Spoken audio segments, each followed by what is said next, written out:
Gangsters, 'cause we speak bold, ain't tripping on the haters. It could take freedom from a cold dead hands. We're locked and loaded for the last dance. 'Cause we're the new American gangsters, ready to die for this man.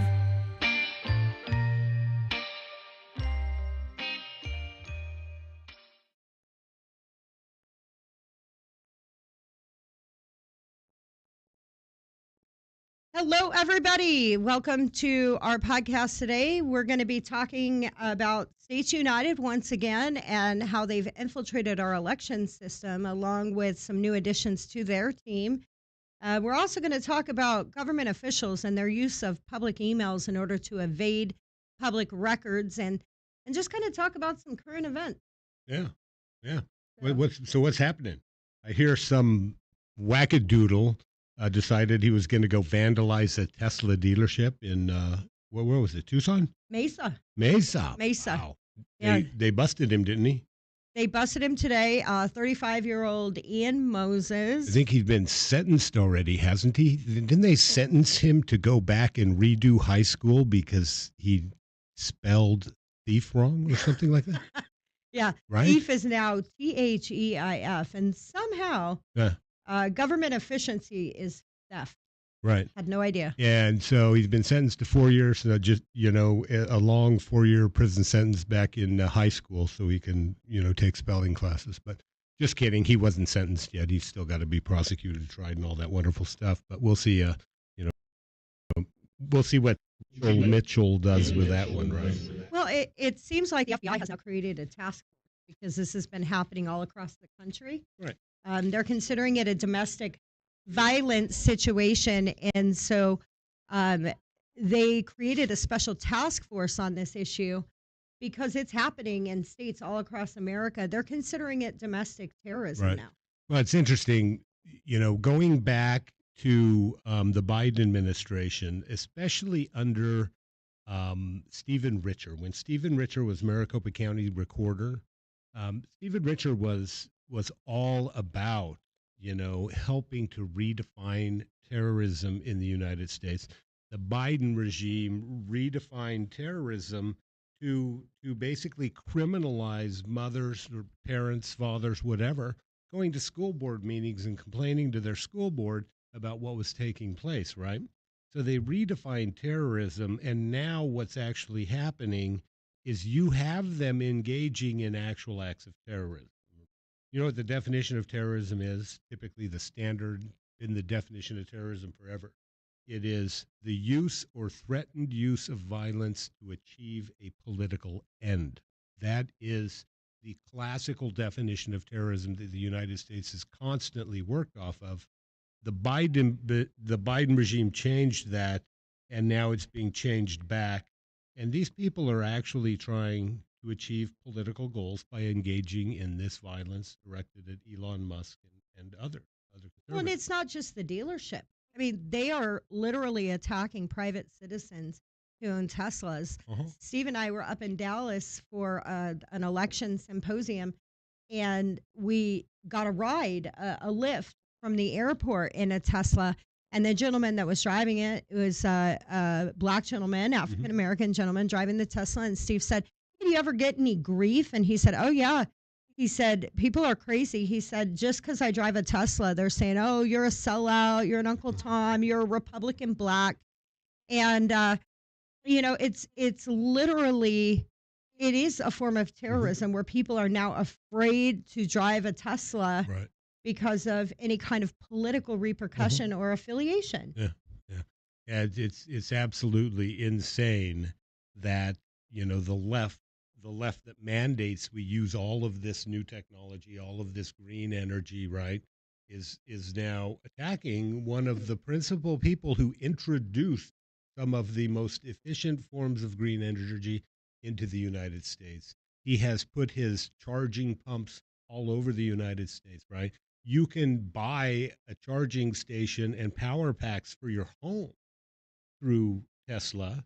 And, he has revolutionized the green energy field and now the left is actively attacking him. It's absolutely absurd. It's crazy. Um, but this is politically motivated. It's politically driven. They don't like the fact that Elon Musk is bringing efficiency to federal government by rooting out waste, fraud, and corruption. Well, let's talk about that just a second, Brian. I mean, Doge in maybe not its exact current form, but this was an agency that was put into inception during the Obama administration Right. and his commitment to clean up government waste. So everybody celebrated it under Barack Obama's presidency, and Mhm. now when President Trump decides that he's actually going to fulfill the mission of Right. government efficiency and truly start cutting out funding for these radical Mhm. leftist organizations, now all of a sudden government efficiency is a Right. crime in this country. Well, and that's the big thing is that we have gotten this huge bureaucratic state, and this huge bureaucratic state, um, has over time allowed a lot of this corruption to seep in because it makes them money, right? And so if you look at USAID historically has been a foreign policy branch of the United States federal government. But after what's the revolution in Ukraine called? Do you remember the color revolution? Color or whatever, revolution, right? yeah. That was a United States led and organized revolution using USAID, the State Department, and the Central Intelligence Agency, and that's where the CIA really learned how to overthrow governments without using force of arm, right? Right. Without having a military coup or something else like that. They brought that home. USAID, the CIA, and the State Department through USAID brought that back to the United States, began diverting funds into organizations that would then spend them in the United States, creating all of these social groups and social movements, right, that we see going on today. And this is the net result, right? Their goal is to bring chaos. Their goal is to bring discord, because then they can say, okay, we need a unity government, right? And we Mhm. need to get rid of the current government and replace it with a government that all of these different discordant groups will agree to. That's the ultimate goal. Well, and many of these agencies that are operating here Mhm. stateside in the United States, utilizing these CIA tactics, Yeah. a lot of them are actually led by or have advisors that were Right. either former CIA Uh-huh. or some form of military intelligence, such as Suzanne Spalding, we found, who's Right. had a profound impact on American elections and influencing judges and Hugely attorneys. profound. Do you want to talk a little bit about some of what Suzanne Spalding got started here back in, what was it, 2019? 2019, yeah. Susan Spalding. She was the assistant director of the National Security Agency, right? She was, sort of the godmother of CISA, the Cybersecurity and Infrastructure Security Agency of the NSA, and so it was supposed to be about computers and protecting computer infrastructure and things of that nature. But under Susan Spalding's leadership, it became about speech, right? How do we regulate speech, especially speech on social media? And so this was the federal government's foray using this excuse that, oh, we got to protect especially election equipment infrastructure, right? The machines into free speech, in the arena of free speech, where they could then regulate what people say on social media. We'll talk about having a profound impact on your elections, right? If you're a candidate but you can't speak, what are your chances of winning? Right. They're not very good, right? And so Well, unless you're Susan, Katie Hobbs or Joe Biden, Right. then you can hang out in your basement, can run from the media, and still get elected with 80 million votes. hide all you want, right? Hide all you Right. want.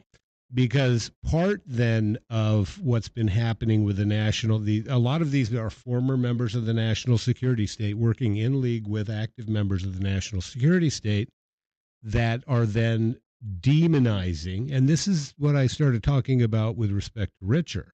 Richer demonized Carrie Lake to no end. It's almost like Richer was being paid by the left to demonize Carrie Lake, to diminish her chances of winning political election. It's like that was his goal. That was his job. That is almost like that was what he was sent here to do.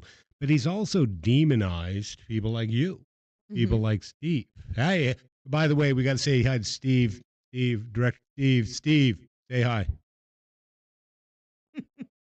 Yeah, come on, man. He's Get got your to shit find his together, camera. Steve. Hi. Okay, thank you. Okay, go away now. Oh, there you are. There you are. Hi, Steve. Oh, that's Steve. Thank you, Steve. And so it's about demonizing Trump and anything MAGA, and sort of glorifying everything anti-MAGA. That's part of what's taking place with all this anti-Tesla business and all of this wonderful stuff. And this is real election interference. I mean, we're talking about the election official in Arizona who oversees 62% of the vote of Arizona, Right. putting his personal bias on a regular basis into the media about candidates, talking about elections as if he were, engaged or had a dog in the fight. Like you said, it's almost like he was on the payroll of Katie Right. Hobbs. Well, You and know? we're going to see a little later in the show when we start talking about one of our other issues that maybe there was a connection with the Katie Hobbs campaign. Maybe there was a connection with the Adrian Fontes campaign and the people running Maricopa County's election. Quite interesting. The Arizona Attorney General, that little lapdog of Mark Elias and States United, will never investigate what has been taking place in Maricopa County because, well, she's on the same team, right? Right. And so, And we'll do the best we can to continue to expose it. We're going to bring some what I believe is quite interesting information to you today. So why don't we dive right into it? We've been talking about States United as one of the major NGOs or nonprofit organizations that has had a considerable amount of influence in our local government, from Secretary of States to Attorney Generals to the governor's office, all the way down to the local election officials. And this is not just in Arizona. We have narrowed this down to being involved in, over 20 states nationwide, and in one capacity or another, some at the state level, some at the county level, some at both, like Arizona. And interestingly enough, we've been talking about this issue quite a bit. And a press release came out from States United this week that I found quite interesting. They have two new additions joining their team. Steve, can you put up number 1 up on the screen, please? So it'll be interesting to find out if anybody is surprised that States United Democracy Center has now brought Stephen Richer along with infamous Never Trumper Bill Kristol. For those of you that don't know Bill Kristol, he actually was one of the billionaire funders and leaders of Defend Democracy, who put out all of the controversial anti-J6 and anti-election integrity videos all across the country, including the infamous ad with our very own Stephen Richer. Well, actually, Stephen Richer wasn't in it, but Bill Gates during the Super Bowl back in, I believe it was 2021. So they have now welcomed Stephen Richer and William Kristol to join their group of Never Trumpers as they continue to exercise the desire to infiltrate our elections all across the country. You can go ahead and take that down, Steve. What are your thoughts on this one, Brian? Are you surprised? I guess we'll start there. Yeah, I'm not one bit surprised, and on what the fuck's up, I've actually talked about this issue and what's happening. And this is very reflective of what I've been talking about. Bless you, member of our student audience. There needs to go take a Benadryl or something. But and we got to we've got to. So what's taking place in the United States, right? Is you have and I hate it when these people say, "Oh, we're a bipartisan group," right? Because What does Right. that mean? In traditional terms, that means, well, we've got Republicans and we've got Democrats, right? But that has no meaning anymore. All of that has gone out the window since roughly, 2016 when Trump was first elected. Because what's happening right now is the United States is going through this political reorganization where the parties are rebalancing, right? Then where Absolutely. one party is now becoming the dominant party and the other is either going to go away or become the minority party and live with it for a long time. Well, and both political parties are going through this kind of internal Right. civil war. I mean, we see that playing out Uh-huh. in Arizona in both the Democrat Right. and the Republican Party. We spoke about that last week Yeah. with the attacks of the elected against the state party chair on the Right. Democrat side, and the same thing happening with the state party chair in the Arizona side. But Mhm. you talk to people all across the country, and it's this reorganization into, are you an institutionalist willing to protect the institution at all Right. costs? Or are you a constitutionalist Right. willing to sacrifice your own beliefs to protect the freedoms and Yeah, liberties of those you disagree know, with, right? and there are a lot of ways to express it, right? And so, Steve, let me do the whiteboard real quick. You want the microphone there? There we go. So another way you could talk about that while you're getting set up, Brian, is you could talk about that as like the uniparty versus the people, right? Does that work, Steve? Right. So typically we have Republican and we have Democrat. And so historically, they've always been able to say, oh, we have this bipartisan commission, right? We got 2 Republicans, 2 Democrats, and then we just randomly picked a third or we drew somebody that was an independent or something like that, right?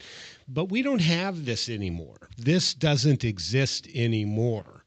Basically, what we need to do is we need to start separating these out. We can get rid of Republican for the time being, right? And let's just substitute Trump / MAGA. And then in this side, we'll scratch out the Democrat and we will put anti-Trump / anti-MAGA. And so, am I one bit surprised by Steve, by Crystal and Richer switching and joining States United? No, especially with Richer. We have known for a very long time that Stephen Richer has been in the States United camp for a very long time, right? How long has he been in the States United camp? Forever. Well, he started having meetings with them as soon as he got elected. I mean, he took office in 2021, and I think there's meetings going back to February, March of 2021. Yeah. So within the first 60 days of his Right. administration, Mhm. he was already collaborating with this group. And then, if you remember, after he left office in this January, he puts out a controversial tweet saying, if you are about defending democracy, we have funds available for you. Well, Right. obviously, it's States United Uh-huh. who's pushing to pay people literally in, and figuratively, but to pay people to go against the Trump, MAGA, and election integrity movement in Right. general. Right. And then so that was Richard's job, right? Demonization of MAGA, demonization of Trump supporters, demonization of any Republican that wouldn't go along with this leftist Republican agenda.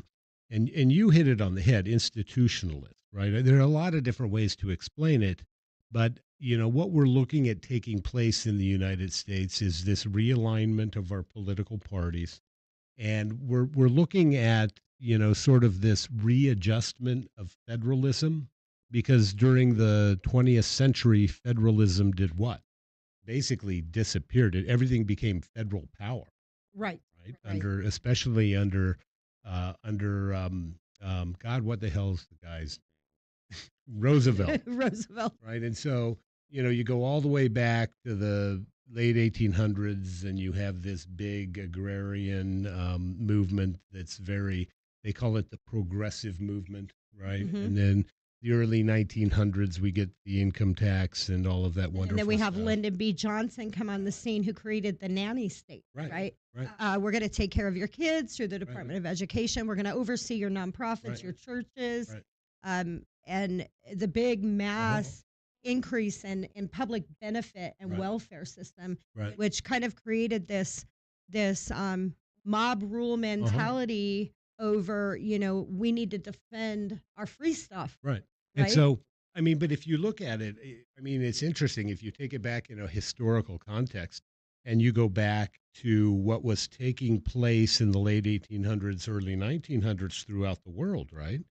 What's happening? You have, Germany on the rise, right? Hmm. Germany united. It used to be just a bunch of little duchies, and then it unified under what was called the Zollverein. It was very much like the U.S. Constitution in that it unified the German principalities under like this big free trade zone. And Germany exploded as an industrial power and got very active in the Americas, and that's then what leads to World War One, U.S. involvement in World War One, and then after that point in history.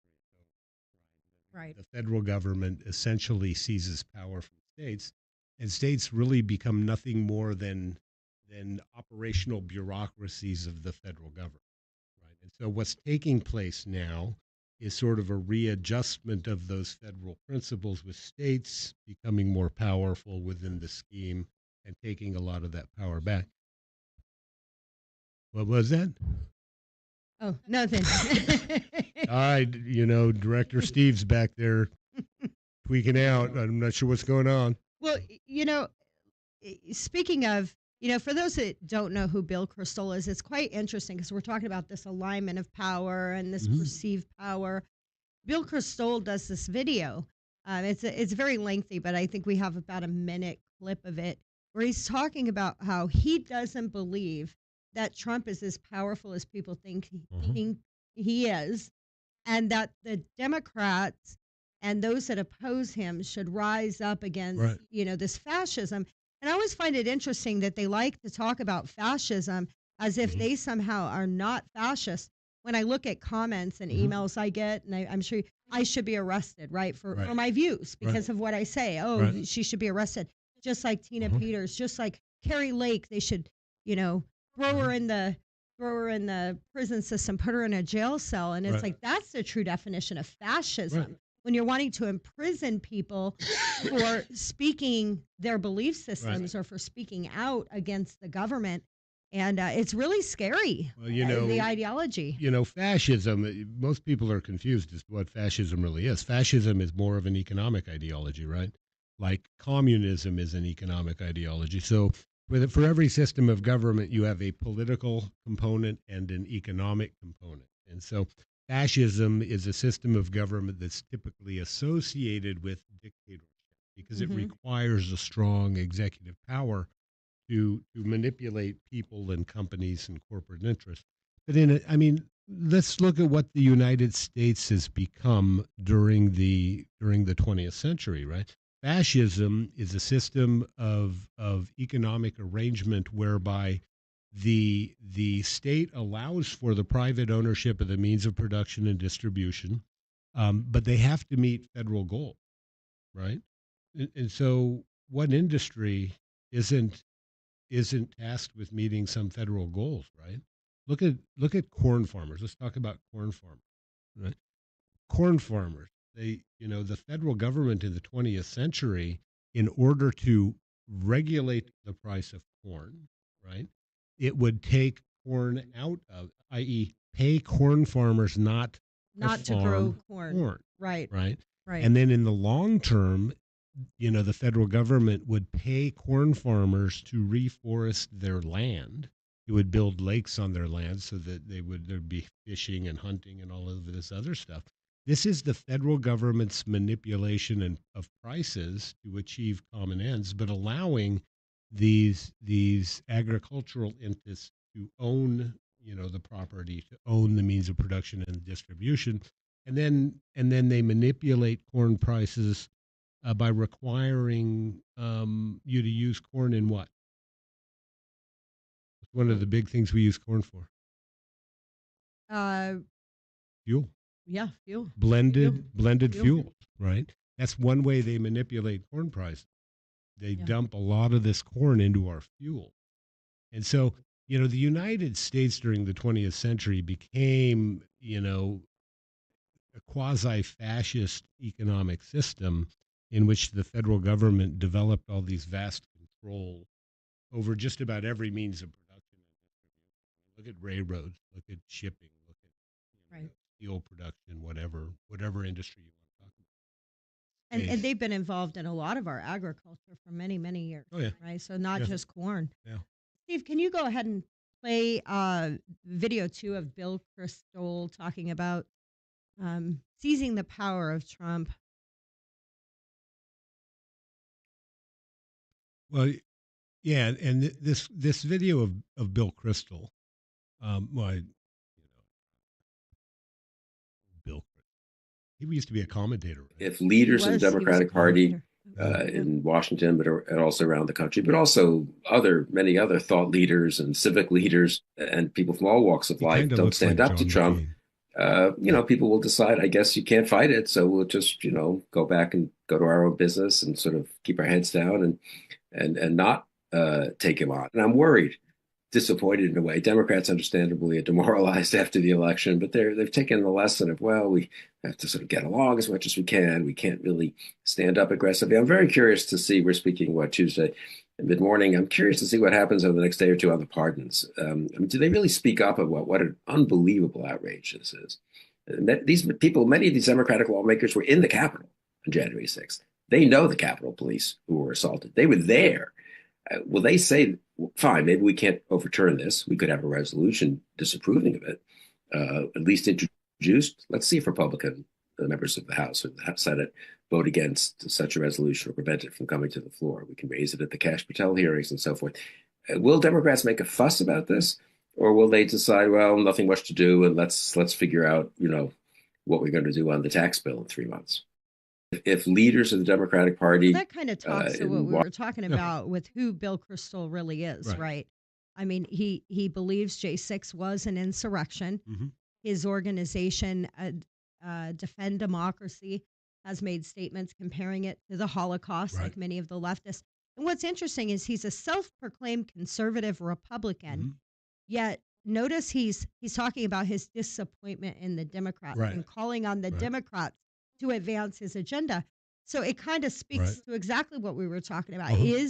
Can we define these people as Republican and Democrats anymore? We cannot. And the reason I said he looks like John McCain is because he was a McCain Republican, and a McCain Republican is a Republican who holds steadfast in the belief that a strong federal power, right? We have to have a strong federal power.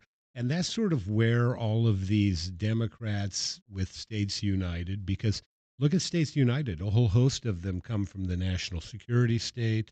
They come from the Department of State, which is part of the national security state. They come from the Department of Justice, right? And so these are all people who have come together because they wish to salvage this large bureaucratic state. Mark Elias, you remember when he came out against the Chevron doctrine? Yes. He said the Chevron doctrine is anti-democratic, right? And so, what people need to understand is the Chevron doctrine said that, yes, the federal legislature, Congress, can defer its power to bureaucrats to make rules. And then court said, well, we would defer to those same rule makers and their interpretations of those rules. And so basically, it was a combining of legislative and judicial power in the hands of unelected bureaucrats. And Right. that's exactly what these people think is democracy, right? Well, it's the strong institution, right? Right. They believe that if the institution that they've been a part of collapses, then everything collapses. But really, what's collapsing is their power structure. Yes, their power The- structure. Their power structure. That's what they're trying to protect when they Yeah. say they're protecting our institutions. Right. So, States United, I think, has had quite a bit of influence, Uh-huh. and we've shown that through their communications and their Right. interactions with everyone. There's a lawsuit right now against Trump's election executive order, his preserving and protecting elections Mhm. order, and 19 states have signed on to it. Um, I would say ironically, but I don't think it's a coincidence.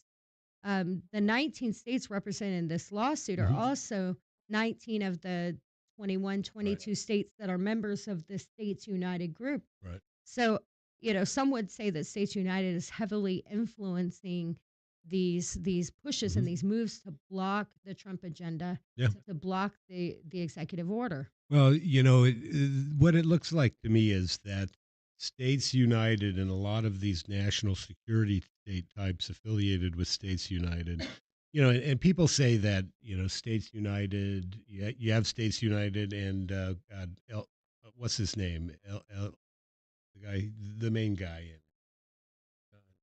Oh, Eisen, Eisen, Norm Eisen, Norm right? Eisen. And then Yes. you look at who's that other guy? Mark Elias, Hmm. right? They have their different organizations, but they both come from the same world.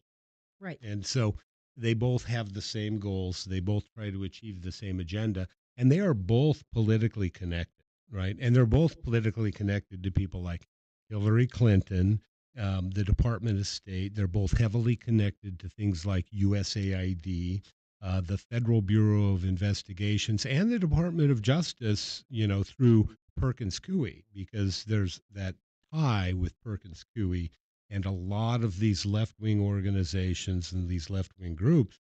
I mean, Perkins Coie has an attorney, it's my understanding, embedded in Arizona's legislature, doesn't it? Yes. Yeah. Yes. So they, And yeah, okay. And so sorry, lost train of thought there. well, Um, I can't help you so, there. so, yeah, I have no idea where I was going now. So, okay, so go ahead and put up slide 3, Steve. So right now, Chris Mays is partaking in this 19 Uh-huh. state block to block the executive order. Have you spent any time kind of looking at the executive order, Brian? Yeah, and the executive order itself, includes, the provisions found in U.S. Code, United States statutory law, and of course, many of those codes come from the United States Constitution itself. But if you look at a lot of these codes, they talk about 52 USC 2506 is cited by this EO of President Trump. Voter registration requirement. That's what it talks about. It talks about voter registration requirement. And so, a lot of these have to deal with the fact that illegal aliens or aliens are not allowed to vote in federal elections, period. Right? Right. They're allowed to vote if a state or a locality allows aliens to vote in their election. They're allowed to vote in the local or state election, but the state must make provisions to ensure that they cannot vote in the federal race, right? Right. And so that this is why, um, the federal only ballot has always, never really made sense to me because these are people who have not proven that they are actual citizens of the United States of America. But some of the other provisions, again, unlawful for any alien to vote in any federal election. That's 18 USC section 611A. And it's a federal crime, of course, under 18 USC section 1015 to misstate your status as a citizen, right? Right. If you're an alien and you misstate your status on a voter registration form as being a citizen, that's a federal crime, right? And so, other the voter registration requirements, 52 USC section 2507 requires states to conduct a program to make reasonable efforts to remove names of ineligible voters, right? To clean up the voter rolls. and that's really has not been happening in Maricopa County in the state of Arizona for a long time. And 52 USC also talks about maintaining a computerized database, maintaining and how you get rid of voters that are no longer eligible to vote, or voters who simply haven't voted in the last two federal election cycles. So that I don't think there's anything onerous or unconstitutional about Trump's executive order. I think that Trump, has cited relevant provisions that give him the authority to ensure that our elections are held in a manner where, our election officials must be held accountable. Well, what's funny is all of these laws that you cited, none of them were created by that executive order, right? This is all U.S. code that a lot of it came into play under the Clinton administration. Right. So some of this code that you're citing is the 1993 NAVA Act, which was under Bill Clinton. And so I think it's kind of interesting when they're saying, well, it's unconstitutional and you're trying to take state sovereignty and federalize elections, when in reality, Right. it was the Democrat regimes. It was Clinton and Obama and these other presidents that actually created this code Right. and federalized components of the election. Mhm. And all Trump's doing with this executive order is now writing in an enforcement Right. mechanism. So they're saying, okay, we're going to enforce these USC codes. Right. But I didn't see anywhere in the executive order where he's actually creating or legislating whatsoever. Yeah, it's funny you bring up Bill Clinton, and this is sort of off topic. But I thought, oh my God, Bill Clinton. You know what flashed into my mind when you said Bill Clinton? Was it Janet Napolitano? Janet Napolitano. Janet Yeah. Napolitano. What flashed into my mind when you said Bill Clinton was those armed SWAT members with fully automatic rifles breaking into a home so that they could forcibly, at gunpoint, deport a child from the United States back to the communist regime of Cuba. You remember that? Oh my goodness, Yeah, yes, I and, do. And now all the lefties are out there talking about Donald Trump working overtime to make America safe again by deporting MS-13 gang members, right? When it was Bill Clinton and the Democrats who used a SWAT team with fully automatic rifles to break into a home to steal a child and to send him back to a communist country. A country, by the way, from which if you escape from the United States will automatically give you asylum. Well, and if I remember correctly, in this case, it was the father who was still in Cuba. Yeah. The mother had escaped with the child, and the father was very well connected Yep. politically. So it was really advantageous for Clinton Right. to adhere to that order and make sure that child got back to Yeah. that dictator in Cuba. Free cigars to smoke while he was getting a little bit of under desk action. That's where the infamous cigar Right. came from. Right. Yeah. it was a Oh, Cuban now we cigar. know. Hey, Steve, want to say something about that? What's up, producer Steve? I can't hear you, man. Use your microphone. I could be wrong, but I feel like that case with that young child was actually in court and the judge hadn't made a ruling yet, and the Clinton administration went in and pulled that move anyway. Yeah. I might be remembering it wrong, yeah. It but was. I feel like that was what happened. Yeah, it was a pretty, it was a pretty bad deal. Of course, they also did, Waco. Waco, they Waco was under burned all Bill those Clinton. men, women, and children to death. And then they create all of these false pretenses. And, but that's the way, yeah, that's, Right. This is not to defend David Right. Koresh, but Yeah. I think most people now, as we look back in history, can say that what the feds did in Waco was absolutely atrocious. right. The deaths that occurred and the way it was handled was wrong. Well, we're talking about Trump's EO, but I think it's important to also point out right now, today, the second largest country in the world by land mass held election. You know what country that is? Canada. Canada. That's Yeah. right, Canada. We're going to change the name to Canada. And I No, was it goes thinking well with- Canadian. it goes well with Canadians. Do you remember Right? Canadian bacon? Blame Canada. Blame It's Canada. Blame Canada. Yeah. And so, Canada had their parliamentary elections today, right? Yes. And do you know how Canada holds elections for their parliamentary races? Paper ballot, hand count. They use all paper ballots, right? Do you think they ask for ID when you go to the polls? Yeah, I would imagine Yeah. so. Yeah. Yep. They don't want people like me up there voting because I would definitely be saying hell no to anybody affiliated with the little fascist Trudeau, right? Right. But the entire country of Canada, right? Second largest country in the world by landmass. What's the first country? Is it Russia? I have no idea. Is that terrible? I'm Yeah. so sorry. No, that's Can't fine. answer that I question. don't know the answer to that question either, but I believe it's Russia is the largest country in the world by landmass. And so, if there's some other first place winner out there and I've missed it, then I apologize to you and all your So citizens. are you saying that election officials who are saying we cannot run an election on paper ballot, hand count, one day, one vote, are saying that we're somehow inferior to Canada in our technology and our ability to function and count? Well, there's a reason they want us to use machines. There's a reason they want to have a 30-day election cycle.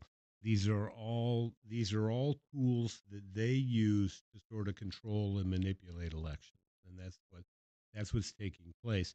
And Canada hasn't stooped to that level yet, and so they have other tools to manipulate elections, like the Central Intelligence Agency through USAID and the Department of State do work to manipulate Canadian elections by censorship, suppression of free speech, things of that nature, by funding leftist groups and doing other types of political activities. Right. But okay, I'm sorry. I'll try again to talk through the side of my mouth. Just- It's so unnatural, I I've know, got to right? move this microphone slide. When I go home tonight, I'll just practice talking out the side of my mouth. But anyway, and so, God, now I lost my train of thought. Well, so let's talk about personal emails, Brian. Oh, Let's get in that subject. So yeah, so government accountability, that's something that our organization, Right. it's first and foremost. I mean, that's our core mission, right? Is holding elected officials accountable to the people, government transparency. We've seen a really unnatural trend right. lately that we talked about last week, No. and that's the use of personal emails by government officials, right? And that was, namely with, gosh, what's her name? It was Lindsay Short, Lindsay Stephen Short. Richards' wife, working for the Yeah. United States Department of Justice. Yeah, right? and granted, they're husband and wife, and I'm sure they communicate as husband and wife using their personal email. But when they're talking about business, and because she was the assistant U.S. attorney for the District of Arizona, responsible for investigating and prosecuting election violence related cases, right? Right. And so she was a big, I believe, part of one of the people that were primarily responsible for, sort of targeting this MAGA movement in the state of Arizona as being an extremist, violent organization under the then leadership of, oh my God, what was the bald dude's name who was who led the DOJ under Biden? Oh my goodness. Right. Yeah, I have no idea. Yeah, I off the can't top of remember my the head. little fascist dude. Yeah. Yeah, but anyway, under the Biden regime, demonizing and making, MAGA and pro-Trump Republicans out to be evil, dog and cat eating vermin was basically their core mission. And so, Right. for them to be, if they're exchanging work related emails on their personal email accounts, that's, one could say, oh, yeah, well, maybe it's real quick. They just type in the name and the personal email comes up and they just hit send, and so they have some kind of justification, I guess, built in. But what we're seeing is evidence, I think, of collusion on a far greater scale. Absolutely. So Steve, if you'll put up image 5. So we talked about this last week. It's a letter of preservation in regards to Lindsay Short, asking the United States Attorney's Office to preserve any and all emails sent from these 3 different personal emails, all of Lindsay Short's, um, in regards to communication she may have had in her official capacity of elections. So we talked quite a bit about this in our last episode and Lindsay Short. But what we didn't mention is how many other elected officials are doing the same thing. And this is what Brian's talking about when he's saying it appears to be kind of a collusionary effort, an orchestrated effort, um, to, I would say, evade public records. I think the easiest way to evade public records is to just not communicate using your government communication devices, your government cell phone, your government email, using personal stuff. It makes it a lot harder for people like us to find it. Would you agree, Brian? Oh, I agree 100%. And so we actually we have a list. And now, Do you have a list? correct Will you me, put that list up, Steve? correct me if I'm wrong. This list, this is just one list, and this list Right. was obtained. 6. This list of attend. These are attendees at the first States United meeting with Stephen Richer. Correct. Correct. Right. Now let's go one by one. I like the first one, right? Because I have an affinity for Georgia. I've got some election integrity friends out in Georgia, and Georgia has been very, very, very much like Arizona. Georgia has been fighting Brad Raffensperger, right, ever since is the that 2020 election. BradRaff@gmail.com. Brad Raffensperger, Georgia Secretary of State, Brad Raff at gmail.com. Right? So Well, I'm kind of curious And then. you can take it down. And we'll just read these one by one.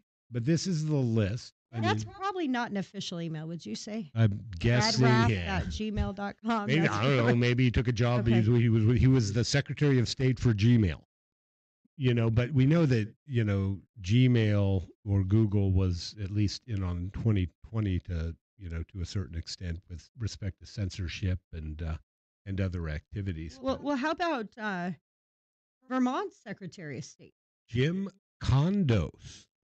So I would imagine AOL would not be an official Secretary of State email, right? I guess, but that takes, oh my God, that takes me back to a really old fucking television show. You've got mail. Right? Oh my God. I mean- the old chat group. Right. Who in the name of God still uses an AOL email, right?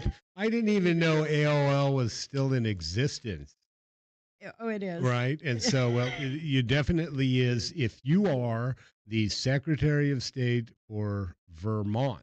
And so, What about the Pennsylvania governor? Pennsylvania Governor Al Thomas Schmidt at gmail.com. All these people Thomas work for Gmail or AOL, right? And so, okay, hold on. What's the guy above it? Colorado Secretary of State's Chief of Staff. Now, the Colorado Secretary of State, right, going back to the 2024 election, she put didn't she put the passwords for the voting systems online for a number of weeks? Yes. Right. And this is the very same one that went after Tina Peters Right. for interfering in the election, right? And Tina Peters didn't do anything to interfere in the election. She just preserved records, right? Well, the preserved records showing that they were hijacking the election. Right. And so the Colorado Secretary of State, the woman who put the computer passwords online and will never be prosecuted for it, her chief of staff was there using what? Lo and behold, a Gmail address. Oh, I love this. What about the Board of Governors for USPS? The Board of Governors for the United States Postal Service. Who knew that their server pointed to gmail.com, right? And who is that person? No, that's not. That's the guy from Colorado. Amber Faye McReynolds, a member of Yep. the Board of Governors of the United States Postal Service, folks. These are the people that I talk a lot about. That most of them, well, you've got two postal service unions. Both of them endorsed every Democrat on the ballot, right? The Postal Service is not a bipartisan entity. It is a highly partisan entity. Its employees are regulated by two different labor unions, whether or not you're a field worker or whether or not you're, something else. Oh, I love the next one. Yeah. Some of you might be familiar with this guy. Oh, God. Adrian Fontes. Adrian Fontes. I think Adrian Fontes might be the Secretary of State for Arizona. Is that correct? I believe that is correct. And now, real quick, this meeting, folks, that we're talking about right now took place in 2021, right? Mhm. This is as they are preparing to run Arizona Maricopa County elections in the 2022 election cycle. And at And that so- time, Adrian Fontes was the deputy registrar for the Pima County Elections Department. He was working for Pima County at the Right. time, it looks like. Yeah, and he was also running for, as you can tell by the email in Richard's calendar, Adrian at electfontes.com, right? So not only are they using personal emails, they're using partisan campaign Right. emails Right. to conduct Well, this business. And we talked about finding Katie Hobbs's campaign email in the last show. Yep.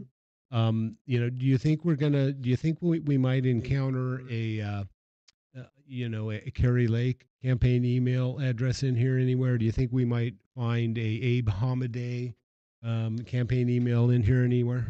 I'm just not seeing it, Yeah. Brian. We've The next one on my list, I love. This has got to be the best advertisement for a personal email in the history of mankind, right? Do you want to say the email? Yeah, I want to say the email. Rachel Mitchell Personal at gmail.com. Now, if this is the email for Maricopa County's attorney, Rachel Mitchell, right? That is a direct advertisement. This is my personal email. Feel free to reach out, Well, right? I'm curious. I mean, there's no way that Rachel Mitchell Personal could be her official Maricopa County attorney email, right? I don't think that the Maricopa County Attorney's Office uses at gmail.com as an No, email it's server. actually her official email is also listed and has been used, and that's the one at maricopa.gov. Right, but how is that for an advertisement, right? This is my work email address, but this one, boom, is my personal email address. email. So if that is Maricopa County Attorney Rachel Mitchell's personal email address, I want to know who she's talking to, and I want to know what they're talking about via her personal email address, right? Because What about Bill Gates and his personal email? He's got a Cox.net email wow. he's using as Maricopa County Board of Supervisor in these meetings. He's Yeah. using a Cox.net email. That's interesting because, hey, Bill Gates, I think we PRR'd all your emails, but maybe we didn't get some, did we? Because maybe they just didn't exist in the public records repository as they were required to by law when you're talking about the business of running Maricopa County elections. And, the new chairman of the Board of Supervisors in the state of Arizona, what the hell is his name? Thomas Galvin? Yeah, it's interesting. It's interesting because, States United has been very active with Stephen Richer. Stephen Richer has always been States United. You can tell by his calendar. He has been, he's always been CISA. He's always been part of that left-wing national security state cartel, the deep state, the one that wants to hold federal power, right? He's always been part of that. Yes, I'm going to call them a cartel. And so him coming out, and joining Wasn't surprising at all. Not surprising. No, he no, also no. he also sits on a board of one of Mark Elias's groups, right? And Mhm. so, he is in it with these big state. I'm going to call them fascists because that's exactly what they are. And they want to change terminology to make us look like fascists, but we want to distribute power to states. We want people to keep their own tax money because our members of Congress use it to manipulate. But we can talk about that some other Well, time. so what's interesting is you had pointed out Katie Hobbs using her campaign email, Right. Adrian Fontes using both a personal Gmail and his campaign email. If you go down to the bottom, there's just two more in this list that I think are important to point out. We've got the Maryland Attorney General using their campaign email. And then Wow. you've got, That'd be Keith Ellison. yeah, Keith Ellison. And then That's you've got, not Maryland, is it? No, Keith it's Ellison is Massachusetts. no, no, he's Minnesota. Are you sure? Minnesota. Okay. Yeah. Okay. So Keith Ellison, right? Right. So he's an attorney general candidate using his personal candidate email. Right. And then you got Josh Shapiro, who's the governor of Pennsylvania, former attorney general, using his campaign email. Right. And then you have Katie Hobbs above those two using her Campaign email. campaign email. So right. how is it that our elections department can collude with States United, a nonprofit organization, an NGO, working with candidates Well, no, in the election space? those aren't the only important ones. You got Jenna Griswold, Oh, yeah. right? Yeah, She Jenna is the Griswold. Colorado Secretary of State herself, the one that publicized computer passwords for the election equipment online for anybody and their mother to see for a very long time using Gmail. Two Right. different Gmails, too. Two different Gmails. Both of them are Jenna Griswold's, but Right. it's two different personal emails, none of which are her official Yeah. Secretary of State email. And then you have Neil Kelly with Safe and Secure Elections, the chairman of Safe and Secure Elections, right? Elections are safe and secure when the people know nothing about them, right? That's, I Right. think, their logic and their philosophy. That's Stephen Richards' philosophy. But he's using a Gmail address as well. He's not a government official, but he is a non-governmental organization that is deeply, deeply involved in our elections, and that is vociferously anti-Trump, right? Josh Shapiro, the Pennsylvania AG, right? He's using what appears to be a campaign email, right? And so, not a single pro-Trump, pro-MAGA, a person on this list. They are all left-wing, anti-Trump, anti-MAGA individuals that are getting together in 2021 to talk about the 2022 election, right? Well, when we talk about 2021 and talking about the upcoming elections, there was a lot of judge training Mhm. that kind of occurred during that time as well, Well, and- with lawyers and Yeah. judges. Yeah, before every election, the bench, and by bench I mean the court, will get the administrative office of the court will reach out to all election members of the bar, right? All lawyers who practice election-related law. They schedule a time, and everybody books it onto their calendar, and they go in, because what the court is telling them is basically, okay, these are the deadlines for you to file election You mean challenges. so you don't get caught with your pants down like Tim Lasota filing a Right. day late? Right. Something like that.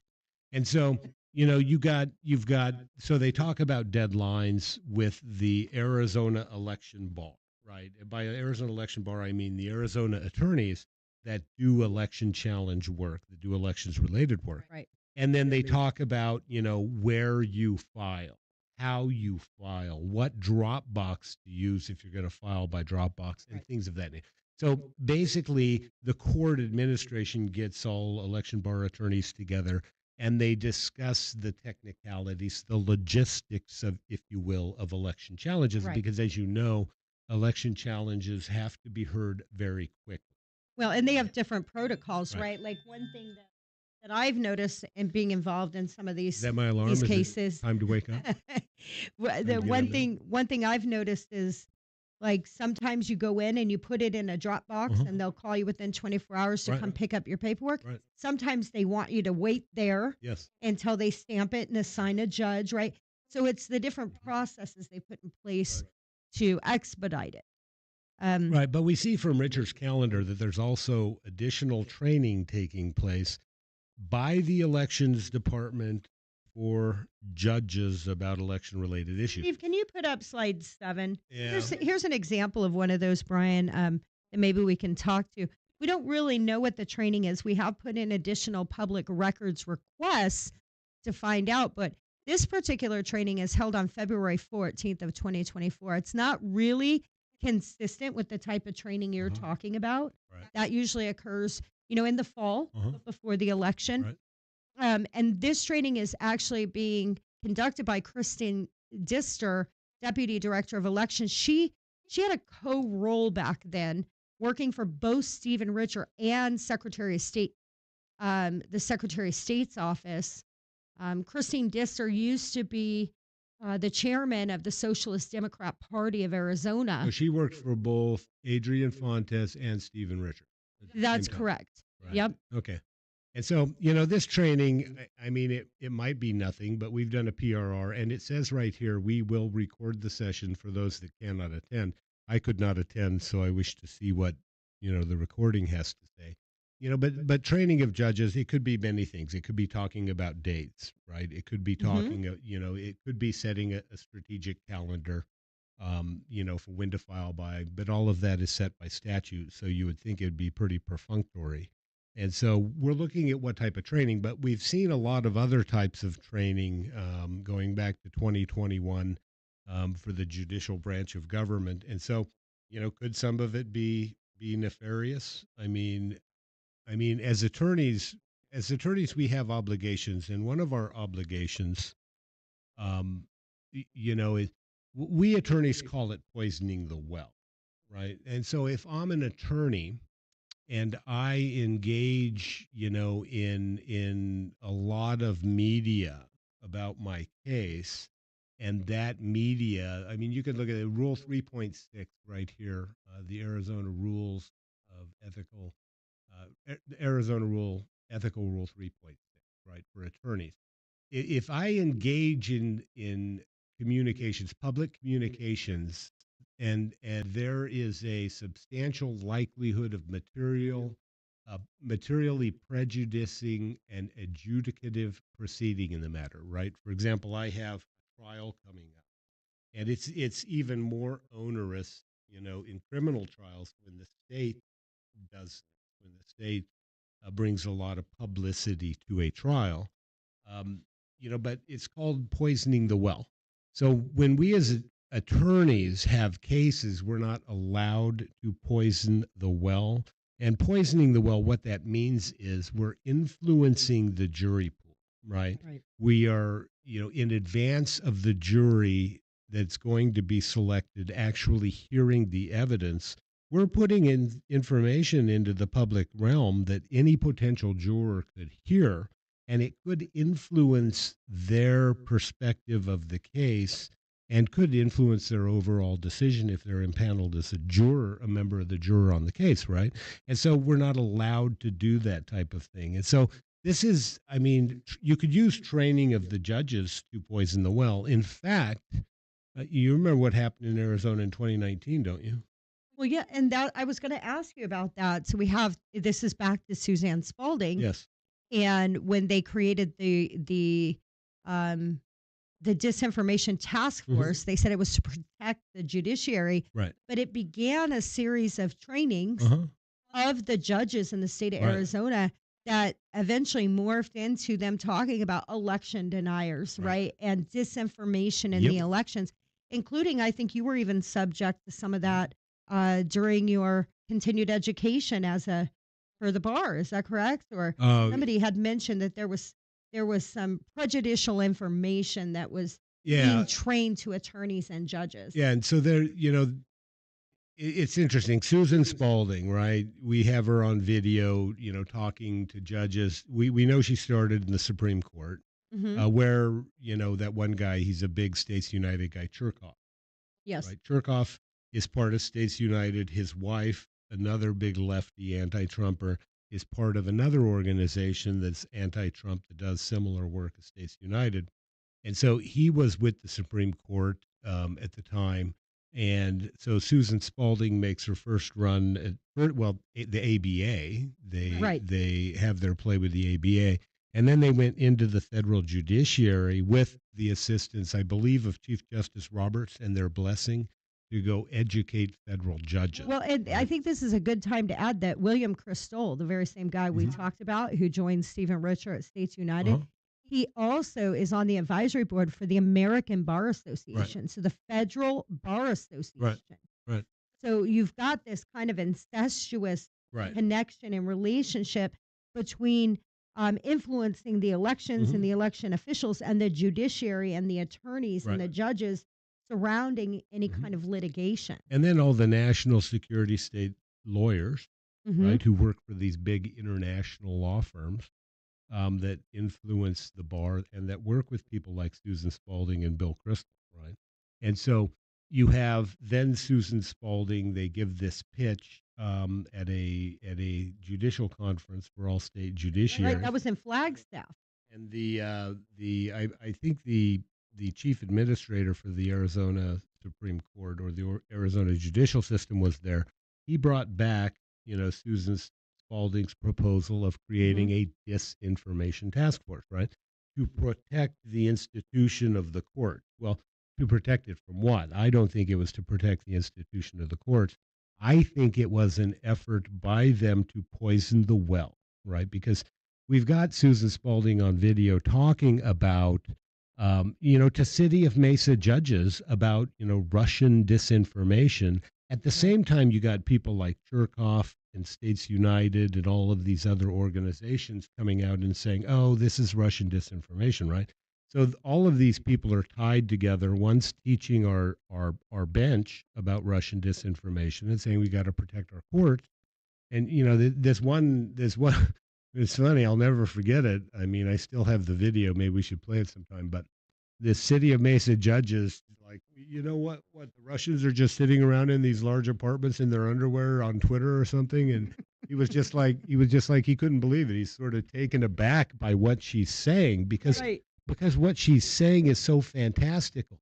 But it's interesting that Susan Spalding left her, she's changed clothes, and that's what a lot of these people do. They work in the NSA, right? They she used to be a CIA lawyer, and her boss at the CIA, Parker, helped her create this disinformation task force. Well, and she was part Right. of the oversight committee, the Yeah. Congressional Oversight Uh-huh. Committee that did the Russian investigation Right.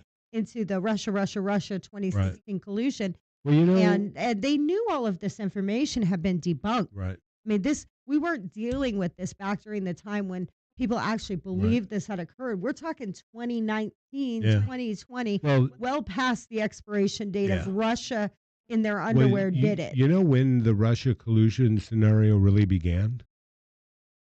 2015, I It was believe. the right? assassination of Seth Rich, Ah, right? yeah. Because what did Seth Rich do? Seth Rich, it is widely believed and never been proven, but it is widely believed that it is Seth Rich who passed all these DNC emails off to somebody who then passed them off to WikiLeaks, right? Right. WikiLeaks will never give up their sources, right? And Julian Assange is his name, right? Right. That poor man was holed up for years, in an embassy because the Central Intelligence Agency wanted to assassinate him. Yeah.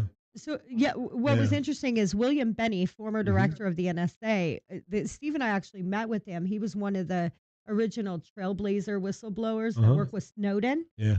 When Snowden came out, they actually ran studies on the download speed time it would take to take those emails. And they went to Europe Uh-huh. and they did it in Europe. They did it in like 5 states in the United States, Uh-huh. and then they did it in Russia. They actually hacked into a system, on purpose that they knew. Right. And they downloaded the data and checked the download speed. Well, the data on the DNC hack, Uh-huh. it showed the download speed. Right. And what they determined is the only way to achieve that download speed Uh-huh. was at a central computer with a flash drive. There was no way the system was externally hacked. It Well, was impossible yeah. to achieve the download speed. Who had access to the server? Um, Seth Rich. Seth Rich? Seth Rich. Yeah. Yeah. And so, he a lot of people talk about his murder. I talk about his assassination because I think Seth Rich was coming out and going to blow the whistle on Hillary Clinton and a lot of things that have been taking place in the United States federal government. And that's, I think, a lot of the reason for what's happening now, right? This huge reaction against Trump because, Trump and ICE just went into a state court and arrested a judge, right, for Right. actively working to shield a illegal alien from an ICE detainer, an ICE arrest, And I for think there's deportation two proceedings. two more judges that are potentially facing Well, yeah, something there was similar a on the docket. there was a right now. judge in New Mexico that was Mhm. arrested because he actually had a member of MS-13 living in his home with him, right? Right. And so he resigned when the news broke, and then he was subsequently arrested as well by the Department of Justice. But this reaction, I mean, I look at this list of emails though, this personal emails, and so this is I think very telling that these people are all giving out their personal emails. I think it's very telling that all of these people that Richard are meeting with are very anti-Trump. They're anti-MAGA. They are anti-Kerry Lake. They are anti-Abe Hamadeh. They're anti the entire slate of Republican candidates. And I think this is them working to ensure the outcome of the 2022 election. And they haven't stopped yeah, yet. no, they right. haven't stopped. So the work will continue they- going into 2026. They're yeah. going to continue that kind of influence. In fact, they're completely embedded in Arizona's executive branch of government and the administrative state, right? States United runs the state of Arizona. It's not Katie Hobbs. Sambo Duel, Right. out of Katie Hobbs's office. Right. That's all States United influence. Yeah. And has been for a long time. And States United influence with Christine Dissner Uh-huh. and these others in the Secretary of Right. State's office.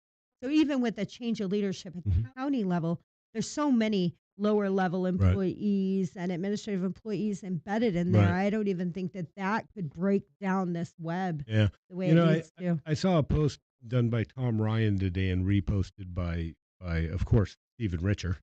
They're talking about how it's not a very pleasant working environment working with Justin Heap, right? Well, they set Justin Heap up. Stephen Richer working with the Board of Supervisors, Bill Gates. Did they do it by? Maybe they did it through their personal Gmail accounts. Who knows? Maybe we'll never know because they hit delete, and then we'd have to get them from Google, which I'm sure Google's not going to cooperate with us very much. But you have they set Justin Heap up for failure, right?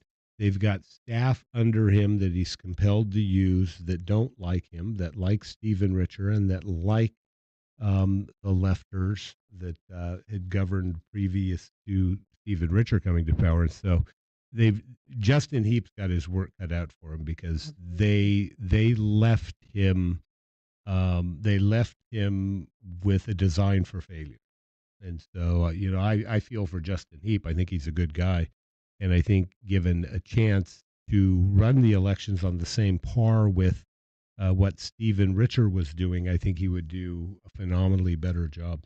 It doesn't appear they want to give him that opportunity, though. course So not. it'll be interesting how all this plays out. I know they're still in negotiation on the Yeah. shared service agreement. Mhm. Well, before we wrap it up, I wanted to kind of shift gears. It's kind of interesting the Republican voters, specifically a lot of the leaders, are sort of up in arms with a handful of Republican legislators over the Axion bill Oh, and the yeah. housing bills. Yeah. And right now, there was what they're calling a total recall Mhm. launched on 4 key Republican House members. Right. And it's by an agency called ROAR. Steve, can you put up number 9, please? I think right now, the Democrats are kind of seeing themselves in sort of a position of weakness, Right. and they're looking at this as an opportunity to capitalize by filing these recalls on Gress, Carbone, Livingston, and Montenegro. Mm-hmm. They can go after Republicans, and what they're hoping for Mhm. is they can count on the housing bill backlash Right. to get Republicans to join them Right. in this effort to take out other Republicans. Yeah. What are your thoughts about that, You Brian? know, my thoughts are Republicans. You know, whether you like Montenegro, Carbone, or any of the others, you know, don't fall for it because what they want to do is they want to weaken four Republican caucus members. Right? We Mhm. need the four Republican caucus members, whether you like them or not, whether you agree or disagree with the Axon legislation. Your focus should be on the woman who actually signed it and made it into law, right? Who would that be? Katie Hobbs? Katie Hobbs, right? And so, you know, without Katie Hobbs, and it's my understanding, isn't that organization affiliated with Katie Hobbs? Absolutely. Steve, can you expand slide 10 for me? So Andy Gaona, he's a Democrat lawyer. Back to the lawyers again, Brian. We love the lawyers. Is a very staunch Katie Hobbs ally. And Andy Gaona has worked very closely with Katie Hobbs and her campaign. And Will Gaona is Hobbs's deputy chief of staff. Yeah. And they are the ones that are actually backing this recall with Mhm. Roar. So it's a Katie Hobbs effort, really. I mean, when you look at it, um, it definitely means that Hobbs is behind this. There's no way they would do this Right. without her blessing. Uh-huh. And it could even go as much as it was her request Yeah. because of certain things. And Yeah. they're using this